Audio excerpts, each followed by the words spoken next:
Good morning. कल की कोशिशों के बाद जब लाइव ठीक से नहीं चल पाया तो हमने कोशिश की कि आज फिर से इसे ट्राई किया जाए। उम्मीद है आज आवाज़ जा रही होगी। अगर रिकॉर्डिंग सही हो जाती है तो हम फिर इसे डाउनलोड करेंगे और यूट्यूब पे डाल देंगे ताकि बाद में भी इसे देखा जा सके। तो हम लोग बात कर रहे थे कल बच्चों के लिए किताबों के बारे में।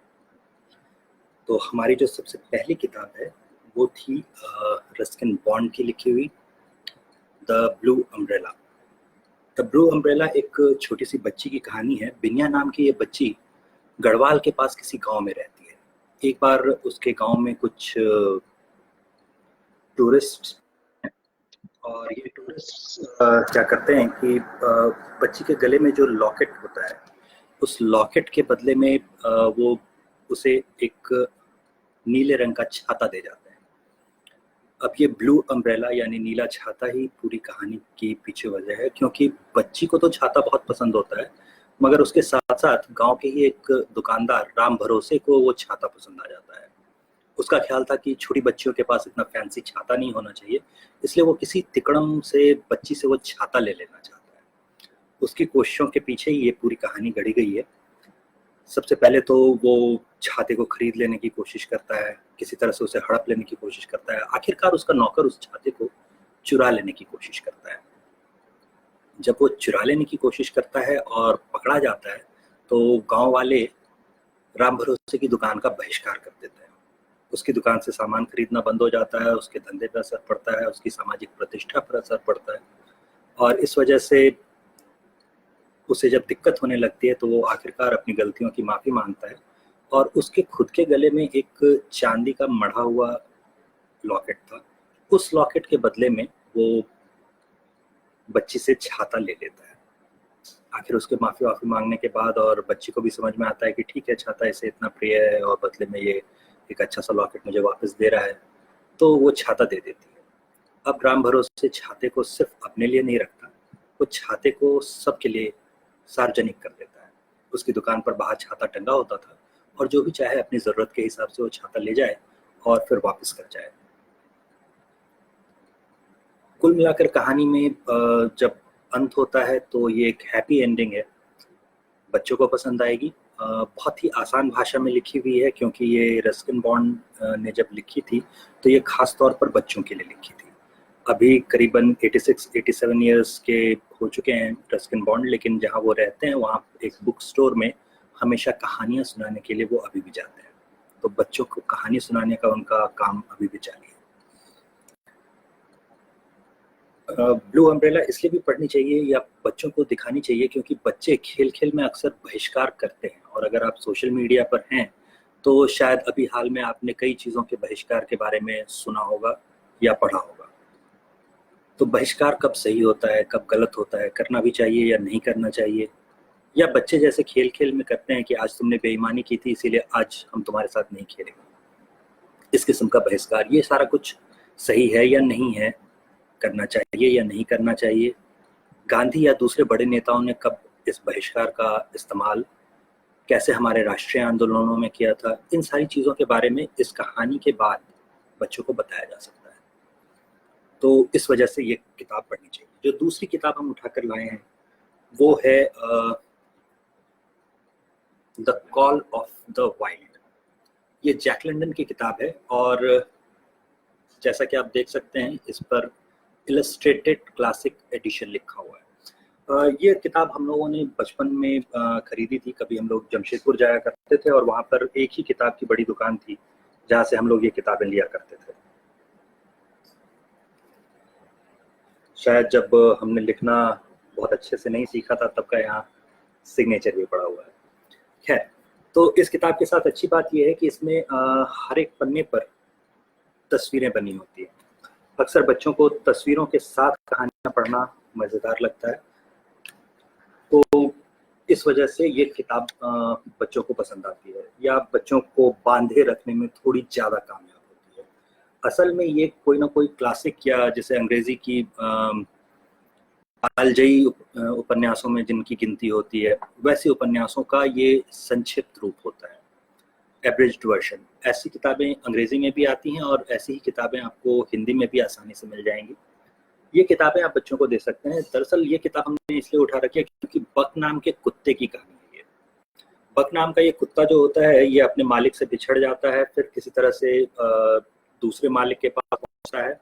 वहाँ इसे स्लेज, जो अलास्का वगैरह में कुत्ते खींचने वाली गाड़ी होती है, कुत्तों के उस गाड़ी में से जोत दिया जाता है। फिर कैसे ये उस कुत्तों की टीम का कप्तान बन जाता है, उस पर ये आधारित है कहानी। और चूंकि ये जीत की कहानी है, एक कई मुश्किलों से गुजरने के बाद ये कुत्ता जीत पाता है। प्लस बच्चों को अक्सर कुत्ते पसंद आते हैं, वो लोग कोई ना कोई पिल्ला घर ले आना चाहते हैं, जो फिर समझाना पड़ता है कि बहुत गंदा सा हमारा कुत्ता है, ये बड़ा हो जाएगा तो काट लेगा वगैरह वगैरह, और इस तरह से उन्हें दूर करना पड़ता है। हाल में ही हमारे एक मित्र की बिटिया जो कि कुत्तों की बड़ी शौकीन थी, उसे भी एक कुत्ते ने नोच लिया था क्योंकि वो बच्चों से खेलना चाहती थी। खैर, तो अगर आपके बच्चों को भी कुत्ते पसंद आते हों तो शायद उनको ये कहानी पसंद आएगी। ऐसी ही दूसरी कहानियाँ होती हैं, जैसे कि ब्लैक ब्यूटी एक घोड़े की कहानी है, और भी दूसरी कहानियाँ जैसे हकलबेरी फिन, या दूसरी जो कि सफ़र दर्शाती हैं या नदी की कहानी सुनाती हैं, मिसिसिपी और मिजोरी जैसी नदियों की कहानी हकलबेरी फिन या टॉम सॉयर में आपको मिल जाएंगी। तो वो कहानियाँ भी आप बच्चों को दे सकते हैं। इसके ज़रिए वो थोड़ा सा भूगोल समझ सकेंगे, थोड़ा सा जानवरों के बारे में समझ सकेंगे, या थोड़ा सा उनके बारे में पढ़ने का अगर उनको शौक हो तो ये शौक थोड़ा और डेवलप हो पाएगा। जो तीसरी किताब हम उठा कर लाए हैं, ये दरअसल एक किताब नहीं है, ये किताबों की पूरी श्रृंखला होती है, हैरी पॉटर। मेरे पास इस श्रृंखला की कई किताबें हैं, मतलब सारी। इस श्रृंखला में जो किताबें आई थी, इनके साथ खास बात यह है कि हैरी पॉटर एक जादूगर होता है और बचपन में उसका बहुत ही मुश्किलों में गुजर रहा होता है क्योंकि उसके माँ बाप गुजर चुके हैं, और जिन लोगों के पास, जिन रिश्तेदारों के पास वो रहता है, उन्हें लगता है कि ये बेवजह का बोझ हमारे सर डाल दिया गया। ऐसी मुश्किलों में वो बच्चा कैसे बड़ा हो रहा है, इसकी कहानी है। तो उसके संघर्ष की कहानी बच्चों को पसंद आएगी। प्लस इसमें जादू, मंत्र और ऐसी चीज़ें हैं जो कि काल्पनिक दुनिया है, वो भी बच्चों को पसंद आती है, तो इस तरह से भी पसंद आएंगी।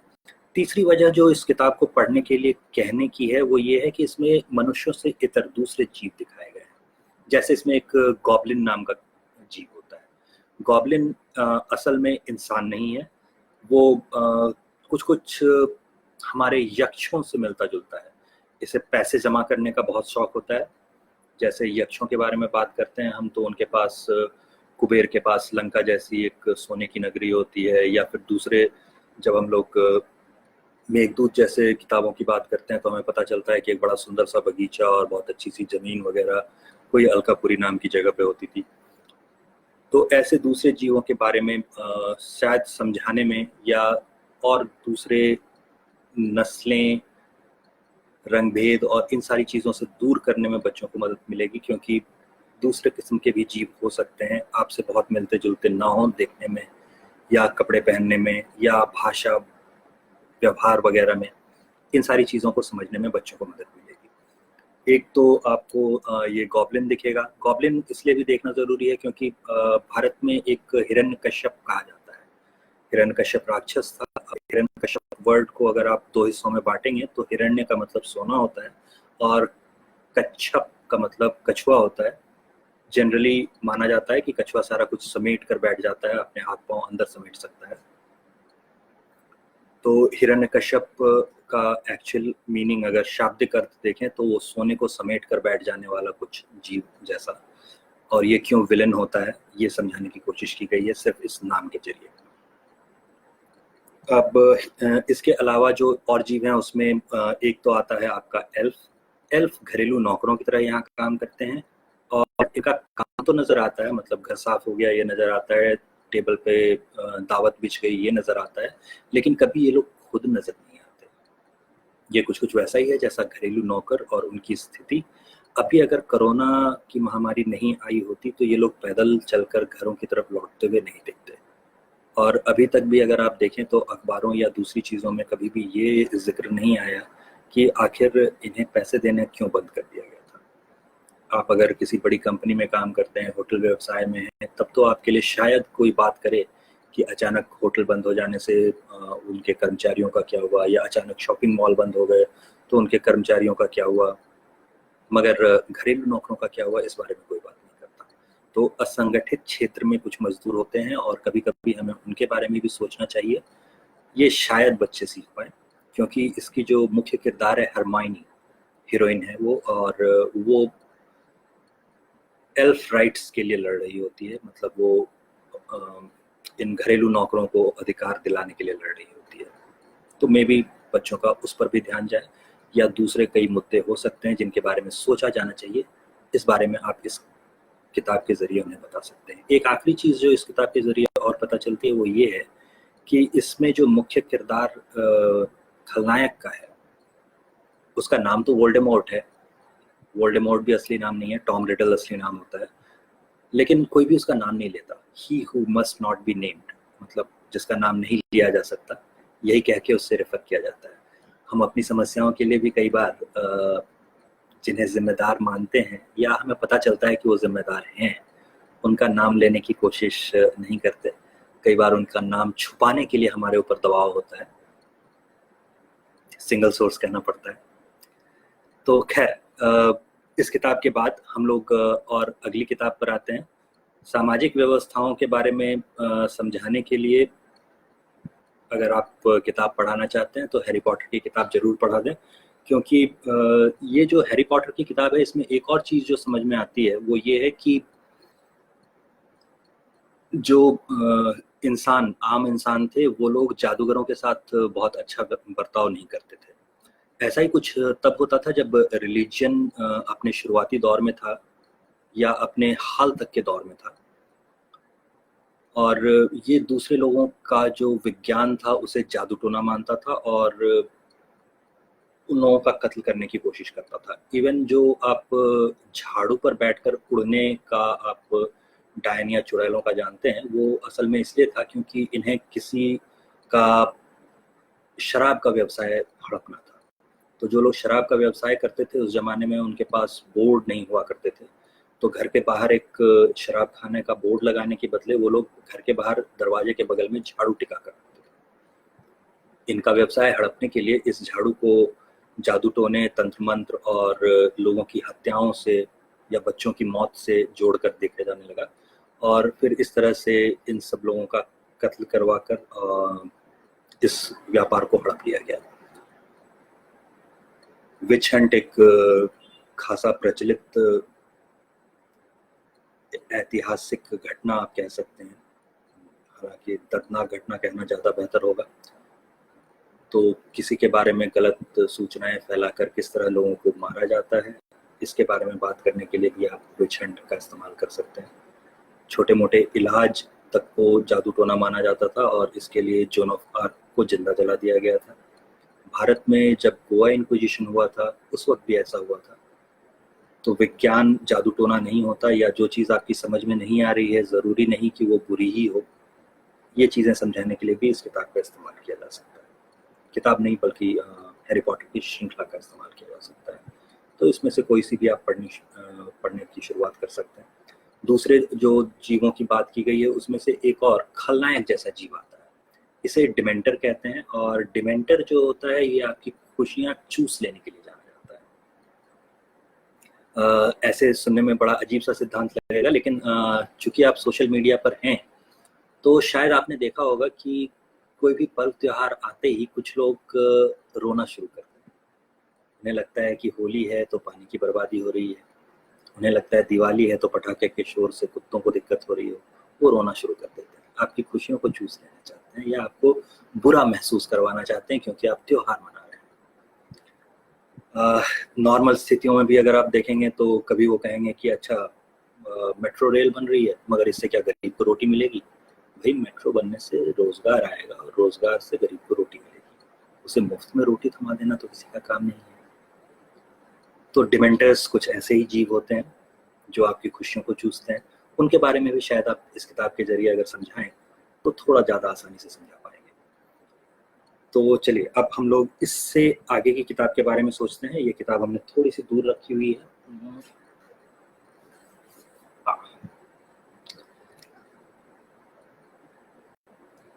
इसका अंदाज़ा लगाना बिल्कुल भी मुश्किल नहीं होगा। ये द गीता फॉर चिल्ड्रन है और इसे रूपा पाई ने लिखा है। इस किताब के साथ खास बात यह है कि ये बिल्कुल आसान भाषा में बच्चों को समझाने के नज़रिए से लिखी गई है। इसके चैप्टर्स का नाम कुछ ऐसा आता है।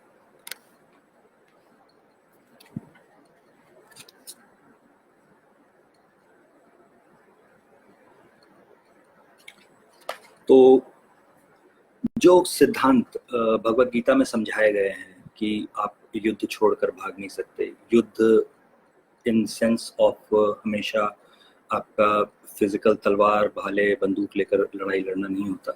कई बार ये ऐसी लड़ाई होती है जिसमें आप अपने आप से लड़ रहे होते हैं।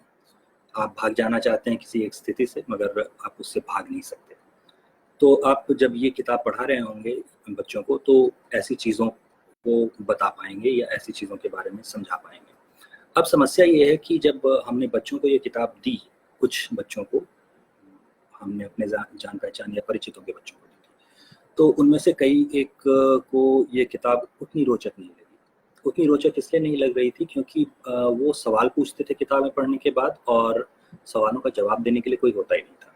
तो फिर अल्टीमेटली जब वो अगली बार मेरे घर आते थे तो फिर मेरे ही ऊपर उन सारे सवालों की बौछार होती थी। कई बार ऐसा भी हुआ है कि उनकी माताश्री ने हमें फ़ोन लगाया और हमसे कहा कि भाई किताब थमा दी है तुमने, सवाल तुम्हारे पूछे जा रहे हैं तो जवाब भी तुम ही दो। अब मेरे पास दुनिया भर के अजीब अजीब जवाब होते हैं, जैसे कि जब बच्चे पूछते हैं कि सुबह सुबह तालाब से भाप क्यों निकल रही होती है, तो हम उन्हें समझाते हैं कि मछलियाँ सुबह चाय बना रही हैं और ये चाय की भाप है। बच्चे मान जाते हैं, सही जवाब नहीं है, हमें पता है। तो इस किस्म के जवाब हमने जमा इसलिए कर रखे हैं क्योंकि हमसे लगातार भगवद गीता के बारे में ऐसे सवाल पूछे जाते हैं जो कि आमतौर पर बचकाने होते हैं। इस किताब को आपको बच्चों के साथ खुद भी पढ़ना पड़ेगा। खुद पढ़ने का दूसरा फ़ायदा ये होगा कि आमतौर पर जिन लोगों से हम मिलते हैं उनमें से किसी ने भी गीता पहले पन्ने से आखिरी पन्ने तक पूरी नहीं पढ़ रखी होती। तो ऐसा ज़रूर होगा इस किताब को बच्चों को सिखाने के क्रम में कि आप इस किताब को पूरी पढ़ चुके होंगे। तो एटलीस्ट एक धर्म ग्रंथ होगा जिसने आपने शुरू से लेकर अंत तक पूरा पढ़ा है। आखिरी जो किताब हमारे पास है वो है रैंडम क्यूरियोसिटी। शायद आप देख पा रहे होंगे, ये यशपाल विद राहुल पाल लिखा हुआ है इस पर नाम। यशपाल एक जाने माने प्रोफेसर थे। अगर आप लोगों ने पुराने ज़माने में टीवी में देखा होगा तो शायद लंबे बालों वाले एक लंबे से घुंघराले सफ़ेद बालों वाले एक वैज्ञानिक की आपको याद आएगी। वो चश्मा लगाते थे और अक्सर विज्ञान से संबंधित प्रश्नों के उत्तर दिया करते थे। ये करीब उस दौर की बात है जब टर्निंग पॉइंट जैसे सीरियल आया करते थे। सुरभि आया करता था, नहीं सुरभि से भी पहले की, तो सुरभि से काफ़ी पहले ये सीरियल आया करता था। अब रैंडम क्यूरियोसिटी वाले जो ये प्रोफेसर यशपाल हैं, ये बच्चों के विज्ञान से जुड़े सवालों का जवाब देते थे। जैसे उनका एक सवाल होता था कि अगर अभी न्यूक्लियर वॉर, आणविक युद्ध छिड़ जाए तो क्या होगा, कोई बचेगा? कौन से जीव होंगे जो आणविक युद्ध के बाद बच जाएंगे? ये तो हम जानते हैं कि इंसान सारे खत्म हो जाएंगे, या नागासाकी जैसी घटनाओं में लोगों ने देख रखा है कि सारी चीज़ें लगभग खत्म हो जाती हैं, लेकिन फिर भी कुछ जीव बच जाते हैं। कौन से जीव बच जाएंगे? या फिर धरती क्लॉकवाइज डायरेक्शन में क्यों घूमती है, एंटी क्लॉकवाइज क्यों नहीं घूमती? अगर एंटी क्लॉकवाइज घूमने लगे तो क्या होगा? धरती गोल घूमती है, ये सवाल बच्चों को पढ़ाया जाता है। किस डायरेक्शन में घूमती है ये भी बताया जाता है। उल्टा घूमने पर क्या होगा ये उनके शिक्षक भी कई बार नहीं बता पाते। तो अगर आप स्कूल में शिक्षक हैं तो भी ये किताब आपके काम की है, और अगर नहीं है तो भी बच्चे इतने सवाल करते हैं, उसमें से कई सवालों के वैज्ञानिक जवाब जो होते हैं वो आपको इस किताब में मिल जाएंगे। ऐसी किताबें अगर आप बच्चों को देंगे तो उनकी क्यूरोसिटी का जो मर्डर हो जाता है, उनके सवाल पूछने की क्षमता की जो हत्या हो जाती है, क्योंकि ज़्यादा सवाल पूछने पर डांट पड़ जाती थी, वो भी खत्म हो जाएगा। इस किताब से उनको कई सवालों के जवाब मिल जाएंगे। इसीलिए सवाल के जवाब ढूंढने पड़ते हैं या किताबों से ढूंढे जा सकते हैं, ये भी उनकी समझ में आ जाएगा। तो अगली बार जब वो सवाल उनके दिमाग में कोई आएगा तो वो किताबों की तरफ जाना चाहेंगे, बजाय इसके कि मोबाइल और इन सारी चीज़ों पर ध्यान दें। तो फिलहाल के लिए बच्चों के लिए मेरे पास यही 5 किताबें हैं। इन किताबों के अलावा जनरली जब हम ये किताबें दिखाते हैं या ये किताबें सजेस्ट करते हैं तो लोग कहते हैं कि ये पंचतंत्र, हितोपदेश, ऐसी किताबें क्यों नहीं? तो ये किताबें इसलिए नहीं दिखा रहे होते क्योंकि पंचतंत्र मेरा मानना है कि बच्चों के पढ़ने की किताब नहीं होती। आप उसे थोड़ा सा बदल कर, थोड़ा सा सुधार कर बच्चों को दे सकते हैं हिंदी वर्षन में। अगर आप सचमुच संस्कृत में उसे पढ़ लें तो आपको समझ में आएगा कि ये बच्चों की किताब पढ़ने की किताब नहीं, ये बड़ों के पढ़ने की किताब है। पंडित विष्णु शर्मा बच्चों को नहीं सिखा रहे थे, वो बड़े हो चुके राजकुमारों को सिखा रहे थे जो कि दूसरे शिक्षकों से सीख नहीं पाए थे। तो मोटे तौर पे इसे आप प्रौढ़ शिक्षा कह सकते हैं, जो कि कार्यक्रम कभी भारत सरकार ने चलाया भी था, जिसमें बड़े हो चुके लोगों को अक्षर ज्ञान और संख्याओं का ज्ञान दिया जाता था।